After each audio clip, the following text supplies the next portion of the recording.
रहा, सवाल ये रहा, साहब तनवीर साहब, आप चाहते हैं, मैं भी चाहता हूं कि गुनाहों से बच जाऊं, बुराई से बच जाऊं, लेकिन बचूं कैसे?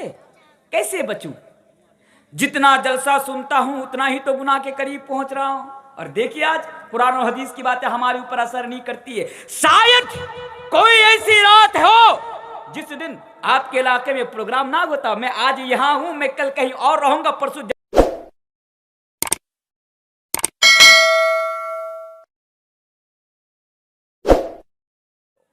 इसलिए जरूरी है कि सबसे पहले खुद के अंदर तब्दीली लाइए। मेरी बात समझ पा रहे हैं आप लोग? अल्हम्दुलिल्लाह, बड़े आसान उर्दू में मैं आज आप लोगों के सामने बात करूंगा। इसलिए सबसे पहले खुद के अंदर तब्दीली लाइए, खुद को गुनाहों से आप बचाइए। अब मसला ये रहा, सवाल ये रहा, साहब तनवीर साहब, आप चाहते हैं, मैं भी चाहता हूं कि गुनाहों से बच जाऊं, बुराई से बच जाऊं, लेकिन बचूं कैसे? कैसे बचूं? जितना जलसा सुनता हूं उतना ही तो गुनाह के करीब पहुंच रहा हूं। और देखिए आज कुरान और हदीस की बातें हमारे ऊपर असर नहीं करती है। शायद कोई ऐसी रात हो जिस दिन आपके इलाके में प्रोग्राम ना होता। मैं आज यहां हूं, मैं कल कहीं और रहूंगा, परसों जड्जी साहब फिर से शाही में चले आएंगे। आएंगे कि नहीं आएंगे? हर दिन कहीं ना कहीं जलसा होता है, लेकिन साहब कुछ फर्क नहीं पड़ता। आज जलसों के नाम पर कौम का पैसा पानी की तरह बहाया जा रहा है। कौम का पैसा जलसों के नाम पर पानी की तरह लुटाया जा रहा है, लेकिन जलसा होने के बाद रिजल्ट क्या निकलता? उसके बावजूद भी हमारे अंदर कोई तब्दीली नहीं आई, चेंजिंग नहीं आई। हम गुनाहों से नहीं बच पा रहे। मैं जलसे के खिलाफ नहीं हूं, मैं आपकी मेंटेलिटी के खिलाफ हूं। मैं जलसे, आप जलसा करवाइए, मैं इसके खिलाफ नहीं हूं। मैं आपकी मेंटेलिटी के खिलाफ हूं कि जलसा तो सुनते हैं साहब, जलसा सुनने तो आप आते हैं, लेकिन आप गुनाहों से नहीं बचते, आपके अंदर तब्दीली नहीं लाते, आपके अंदर चेंजिंग नहीं लाते। इसलिए सामईन, आइए मैं कुछ चीजें ऐसी आप लोगों के सामने आज बताकर जाऊंगा जिसको अगर आप अपनाएंगे तो यकीनन आप गुनाहों से बच जाइएगा। इंशाअल्लाह आप गुनाहों से बच जाइएगा। जब कुरान और हदीस का गौर से मुताला करते हैं, जब कुरान और हदीस को गौर से पढ़ते हैं, स्टडी करते हैं, तो हमें पता ये चलता है कि एक इंसान उस वक़्त तक गुनाह से नहीं बच सकता। अरे आप 1 महीना 2 महीना क्यों, साल के हर दिन अगर आप कुरान और हदीस की बातें सुनेंगे, उसके बावजूद भी आपके अंदर चेंजिंग नहीं आएगी, आप गुनाहों से नहीं बच पाइएगा। क्यों?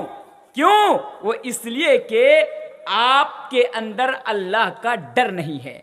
अगर आप गुनाह से बचना चाहते हैं, पहली चीज पर जरा गौर कीजिए, अगर आप गुनाहों से बचना चाहते हैं, आप चाहते हैं कि मैं गुनाहों से बच जाऊं, तो इसके लिए जरूरी है कि आप अपने अंदर अल्लाह का डर पैदा कीजिए। जितने भी लोग मेरी बातों को सुन रहे हैं, मेरी माएँ और बहनें, आप भी अपने अंदर अल्लाह का डर पैदा कर लीजिए। अल्लाह का डर अगर आपके अंदर, शेरशाही वालों, अगर आपके अंदर अल्लाह का डर पैदा हो जाएगा तो आप आज ही से, अभी से आप गुनाहों से बच जाइएगा। अगर आपके अंदर अल्लाह का डर पैदा नहीं होगा तो यकीन मानिए आप जिंदगी भर जलसा सुनते रहेंगे, लेकिन आप गुनाहों से नहीं बच पाएंगे। इसलिए जरूरी है कि आप अपने अंदर अल्लाह का डर पैदा कर लीजिए।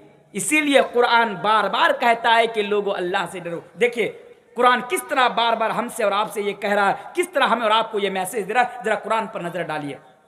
ऐ लोगों, अगर आप गुनाहों से बचना चाहते हैं तो अल्लाह का खौफ इलाही अपने अंदर पैदा कर लीजिए, जिसकी तालीम कुरान हमें और आपको बार बार दे रहा है। और कुरान ये कह रहा है, यानी अल्लाह तबारक व तआला कुरान करीम के अंदर ये बयान करता है, या अय्युहल्लज़ीना आमनु तक़ुल्लाह, ऐ लोगों जो अल्लाह पर ईमान लाए हो, ऐ मोमिनो तुम्हारा सबसे पहला काम ये, अगर तुम ईमान लाए हो अल्लाह पर और अल्लाह के रसूल पर अगर ईमान रखते हो, ऐ लोगों अगर तुम कयामत के दिन पर ईमान रखते हो, अगर तुम नबियों पर ईमान रखते हो, तो तुम्हारा पहला काम ये है कि तुम अपने अंदर अल्लाह का डर पैदा करो, अपने अंदर तकवा पैदा करो, अपने अंदर खौफ इलाही को पैदा करो, खशियत इलाही को अपने अंदर पैदा कर लो।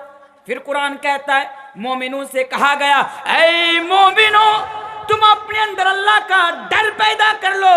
इसलिए कि जब तुम्हारे अंदर अल्लाह का डर पैदा हो जाएगा, अल्लाह का खौफ पैदा हो जाएगा, तो तुम तमाम किस्म की बुराई से और तमाम किस्म के गुनाह से बच जाएगा। दूसरी जगह अल्लाह तबारक व तआला ये कह रहा है, या अय्युहन्नास, ऐ लोगो, या अय्युहन्नास तकू, ऐ दुनिया इंसानियत के लोगों, आसमां के नीचे जमीन के ऊपर बसने वालों, ऐ इंसानों, पहला काम ये करो कि तुम अपने अंदर तकवा पैदा कर लो, तुम अपने अंदर अल्लाह का डर पैदा कर लो, अल्लाह का डर पैदा कर लो। अल्लाह तबारक व तआला बार बार कुरान करीम के अंदर बयान फरमाता है, ऐ शिरसाई वालों, अगर फेसबुक से कभी फुर्सत मिले, वो मेरी माई और बहने, अगर व्हाट्सएप से कभी फुर्सत मिले, दोस्तों से बात कर कर अगर कभी फुर्सत मिले, तो कभी कुरान का मुताला कर लेना, कभी कुरान को पढ़ लेना तर्जुमे के साथ, कभी कुरान को भी समझ लेना। इसलिए कि अल्लाह तबारक व तआला कुरान करीम के अंदर एक जगह नहीं, दो जगह नहीं, तीन जगह नहीं, बार बार अल्लाह तबारक व तआला लोगों को ये मैसेज दे रहा है।